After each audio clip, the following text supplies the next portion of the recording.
5. bölüm. Сакалдуу кишиге насаат айтканыңда, сылык сыпаа сүйлөп, өз атаңдай урматта. Жашыраак эркекти ак инеңдей, улгайган аялды энеңдей көрүп, жашыраак кыз келинге эже карындашыңдай ызаттап таза мамиле кыл. Таянаар кишиси жок калган жесирлерге сый көрсөтүп, алардын муктаждыктарын ойло.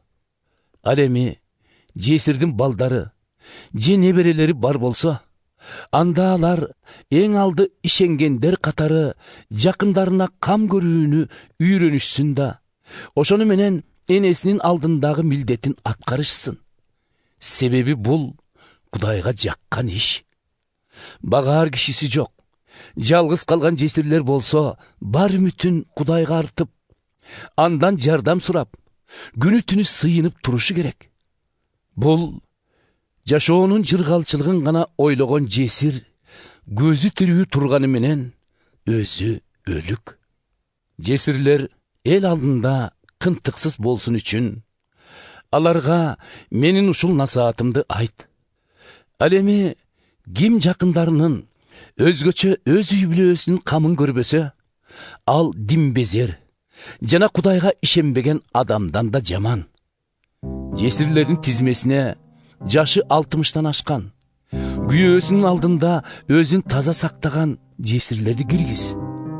Алар ошондой эле өздөрүнүн жакшы иштери, балдарын жакшы тарбиялап өстүргөнү, коноктосо билген меймандостугу, момундук менен ыйыктарга кызмат кылганы, бей-бечараларга жардам бергени жана өздөрүн ар кандай жакшылык иштерди кылууга арнагандыгы менен таанымал болушу керек.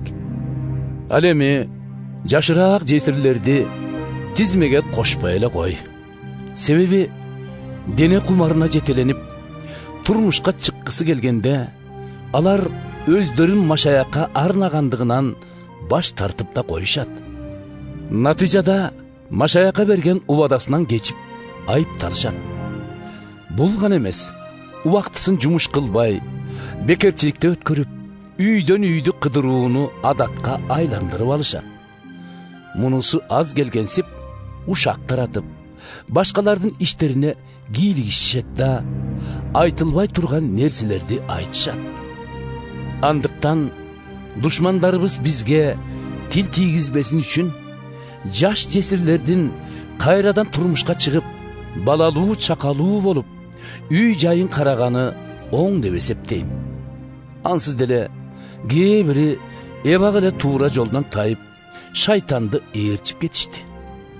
Ишенген аялдардын кимисинин жесир калган тууган туушкандары болсо, аларды жыйынга жүк кылбай, өздөрү жардам беришсин.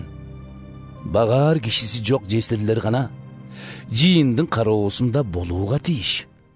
Үзүрлүү эмгек өтөп, жыйынды жакшы башкарган жетекчилер айрыкча насыят айтуу менен окутуу жаатында талыкпай иштегендер, өзгөчө урмат сыйга жана кылган кызматына ылайык ак алууга татыктуу.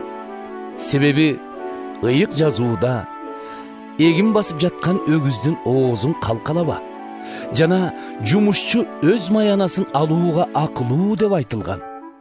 2 же 3 күбө болмоюн, жыйын жетекчилерине карата айтылган айыптоолорго кулак салба.